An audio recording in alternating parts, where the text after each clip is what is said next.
दोस्तों, जब भी आपको धन की बहुत अधिक किल्लत होने लगे, जब भी आपको बहुत अधिक डिप्रेशन होने लगे, मन अशांत रहने लगे, निगेटिव ख्याल आपको बहुत ज़्यादा आने लगे, तो ये इंडिकेशन है कि अब आपका चंद्रमा खराब हो रहा है या फिर पाप ग्रहों से दृष्ट हो रहा है, या राहु के दृष्टि से या शनि की दृष्टि से। तभी आपके मन में नेगेटिविटी आती है। आपका मन अपने आप को बहुत बार तो आपको जब मंगल की दृष्टि पड़ जाए और शनि की भी दृष्टि पड़ जाए तो ऐसे व्यक्तियों का मन करता है कि वो अपने आप को समाप्त कर ले, यानी आत्महत्या जैसे केस भी चंद्रमा की वजह से ही ज़्यादा होते हैं। क्या आप जानते हैं कि चंद्रमा को बलि करने के लिए, मजबूत करने के लिए भोलेनाथ की आराधना से बड़ा कोई एक साधन नहीं है। आप अपने चंद्रमा को बलि करना चाहते हैं तो भोलेनाथ की आराधना आपको करनी चाहिए। इसके साथ ही क्या आप जानते हैं कि भोलेनाथ के 2 ऐसे चित्र जिन्हें आपको कभी भी अपने घर में नहीं लगाना चाहिए। ये आपके घर में कलह का वातावरण बनाते हैं, दाम्पत्य जीवन टूटने की कगार पर आ जाता है और घर में भी आपके जो संतति है वो बिगड़ने लगती है। ऐसे 2 कौन से वो चित्र हैं जिन्हें आपको अपने घर में कभी नहीं लगाना चाहिए, और ऐसे कौन से 2 स्रोत हैं जिन्हें अगर आपकी शनि राहु केतु की महादशा चल रही हो, या चंद्रमा की महादशा चल रही हो, या मार्केश की महादशा चल रही हो, इन्हें जरूर ही सुनना चाहिए अपने घर में। तो आज मैं इस बारे में आपको विस्तार से बताने जा रही हूँ, क्योंकि बहुत बार अधिकांशतः लोग जानते ही नहीं हैं कि किन चित्रों को, भोलेनाथ के किन चित्रों को अपने घर में रखना चाहिए, किन्हें नहीं रखना चाहिए। कौन से 2 ऐसे स्रोत हैं जिन्हें हमेशा सुनते रहना चाहिए, जिससे कि जीवन में चल रहे कठिन समय को आप उनसे मुक्ति पा सकते हैं।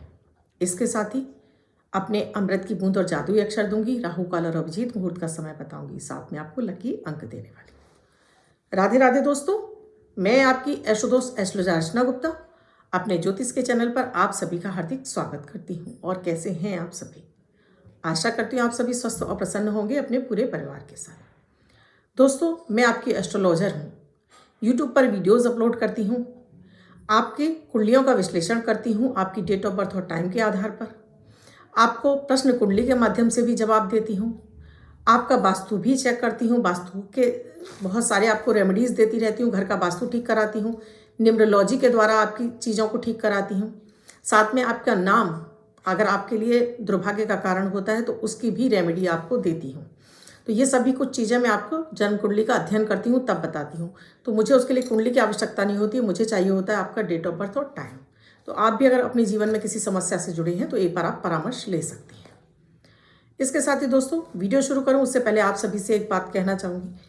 आप मेरे इस चैनल से नहीं जुड़ रहे हैं या आपने अब तक मेरे इस चैनल को सब्सक्राइब नहीं किया है तो प्लीज़ चैनल को सब्सक्राइब कीजिए, साथ में बेल बटन को ऑल पर कर लीजिए, जिससे प्रतिदिन के मेरे लॉन्ग और शॉर्ट वीडियोज़ आपको समय से मिलते रहें, आपको मेरा चैनल ढूंढना ना पड़े। दोस्तों, मैं जो नियमित आपको अमृत की बूंद और जादुई अक्षर देती हूँ, ये 9 ग्रहों पर आधारित होते हैं। प्रतिदिन की ग्रह परिस्थितियों के आधार पर इन प्रयोगों को तैयार किया जाता है। जब भी आपका मन बहुत अशांत हो, आप बहुत अधिक निराशा में घिर चुके हों, डिप्रेशन में आ चुके हैं, काम नहीं बन रहे हैं, चारों तरफ से निराशा हताशा आपके हाथ में लग रही है, तब आप इनको करना शुरू कीजिए। हफ्ते भर के अंदर ही आपके अंदर वो एनर्जी क्रिएट हो जाएगी।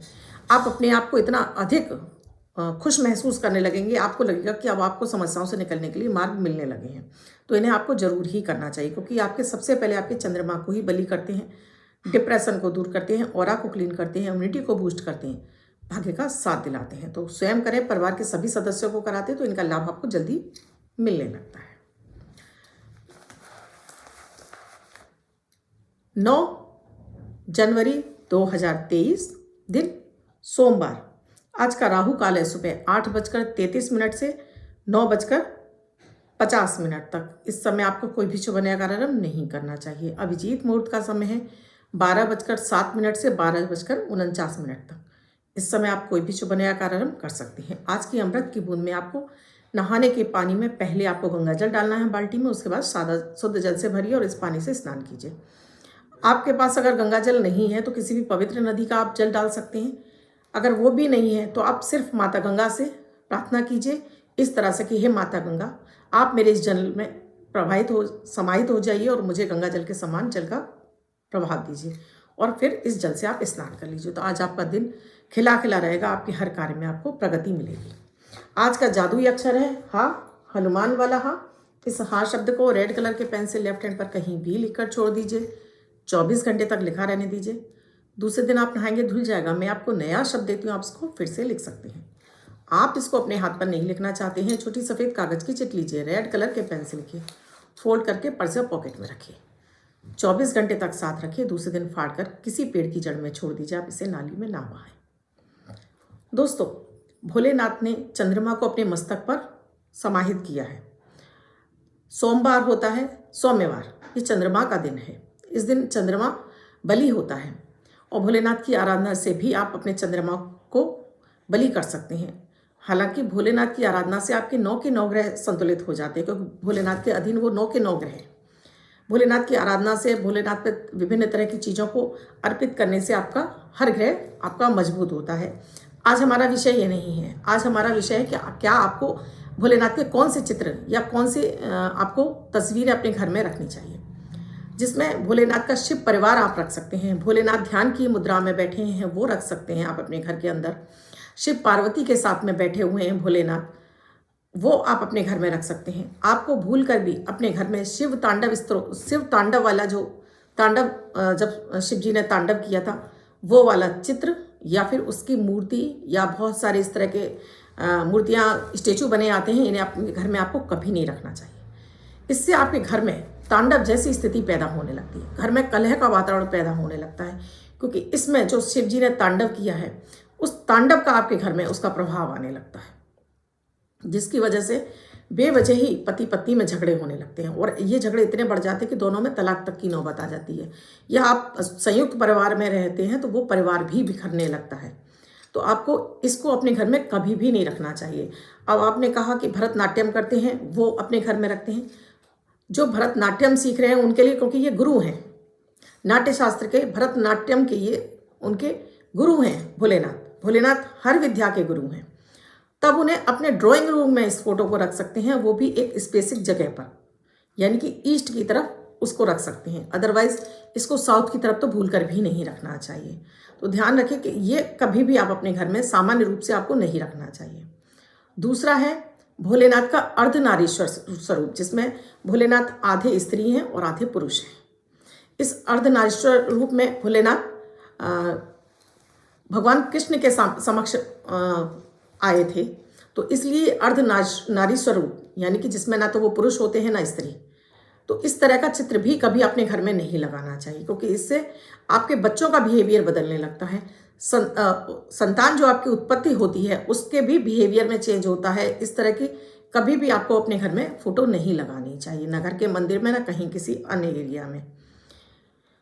इसके साथ ही दोस्तों, हमेशा आपको अपने घर में, अगर आपको चंद्रमा की महादशा चल रही है या आप बहुत अधिक आप बुझे बुझे रहते हैं, मन अशांत रहता है, धन आगमन के सारे मार्ग आपके अवरुद्ध हो गए हैं, या आपकी शनि की 7.5 चल रही है, तब आपको शिव तांडव स्तोत्र सुन सकते हैं। शिव तांडव स्तोत्र वो स्तोत्र है, देखिए शिव तांडव वाला जो चित्र है उसमें स्वयं शिव जी ने तांडव किया है।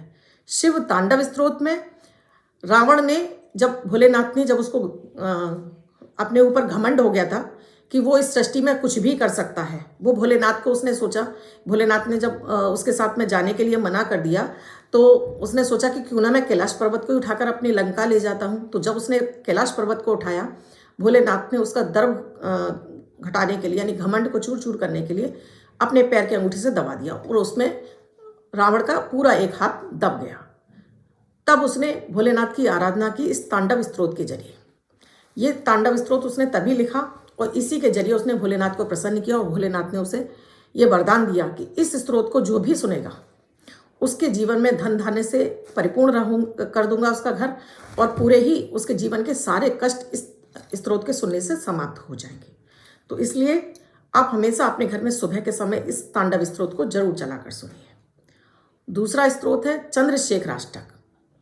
अगर आपके भी जीवन में राहु या केतु की महादशा चल रही है, या राहु और केतु ने आपका जीना मुहाल कर रखा है, राहु केतु ऐसे भाव में बैठे हैं जहां आपको पग पग पर परेशानियां हो रही हैं, और राहु केतु की वजह से संतान बिगड़ रही है, या आपको स्वास्थ्य की बहुत अधिक दिक्कतें हैं, या आप भी किसी गलत संगत में जा चुके हैं, या परिवार का कोई सदस्य गलत संगत में चला गया, या कलह का वातावरण दिन भर घर में बना रहता है, तब आपको इस चंद्रशेखराष्टक को नियमित अपने घर में सुबह के समय चला कर रखना चाहिए। और ये आपको अपने सेंट्रल हॉल में, जो घर का बीचों बीच एरिया है, वहाँ पर ये दोनों स्रोत आपको चला कर रखने हैं। इनको चलाने से आपके सभी परिवार के जितने भी सदस्य, उनके राहु केतु शांत होंगे। राहु केतु जन्य जो भी पीड़ाएं आपके जीवन में चल रही हैं वो धीरे धीरे समाप्त होने लगेंगी। ये इतने चमत्कारिक 2 स्रोत हैं। अगर कोई व्यक्ति नियमित भी इनको सुनता है तो उसके ऊपर एक तो चंद्रमा हमेशा उसका बली रहता है, और राहु केतु और शनि जन्य पीड़ाएं उसके जीवन से समाप्त हो जाती हैं। तो इन स्त्रोतों को आपको जरूर ही सुनना चाहिए। और इस वर्ष केतु का वर्ष है, तो अगर हो सकता है तो आपको चंद्रशेखराष्टक जरूर ही सुनना चाहिए सभी लोगों के लिए। अब दोस्तों, जिनका बर्थडे या मैरिज एनिवर्सरी है उनका ये वर्ष शुभ हो, ऐसी आप सभी के लिए मैं मंगल कामना करती हूँ। वो बच्चे, महिला, पुरुष जिनका बर्थडे है, वो पति पत्नी जिनकी मैरिज एनिवर्सरी है।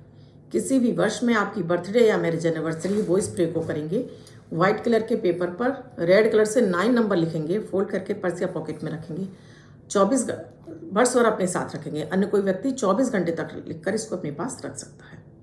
दोस्तों, वीडियो अच्छा लगा हो तो लाइक शेयर सब्सक्राइब जरूर कर दीजिएगा। कमेंट में जय माता दी, राधे राधे, हर हर महादेव जरूर लिखिए। कुंडली का विश्लेषण कराना चाहते हैं तो स्क्रीन पे मेरा नंबर दिया हुआ है 8077506510। इस नंबर पर आप व्हाट्सएप मैसेज कर सकते हैं, कॉल भी कर सकते हैं, प्रोसीजर जान सकते हैं कुंडली विश्लेषण का। इसके साथ ही जीवन रक्षा कवच चाहिए, शुक्र यंत्र चाहिए, या फिर आपको बीसा यंत्र चाहिए, भाग्योदयकारी, भाग्य का साथ नहीं मिल रहा है, तब आपको इसको जरूर धारण करना चाहिए। तो इसके लिए भी आपको मेरे यही नंबरों पर आपको कॉल या मैसेज करना होगा। दोस्तों, जीवन में सभी के संघर्ष रहता है, चाहे वो ईश्वर हो चाहे मानव हो। लेकिन आप ये संघर्ष झेलते झेलते बहुत अधिक परेशान हो गए, हताश और निराश हो गए, तब एक बार आपको अपनी कुंडली का विश्लेषण कराकर उसके सटीक उपाय कर लेते हैं तो आप अपने जीवन में इन समस्याओं से निकलकर अपने जीवन में आप सफल होते चले जाते हैं। धन्यवाद दोस्तों, मैं कल फिर मिलूंगी अपनी अमृत की बूंद और जादुई अक्षर के साथ, ऐसे किसी महत्वपूर्ण विषय के साथ। धन्यवाद।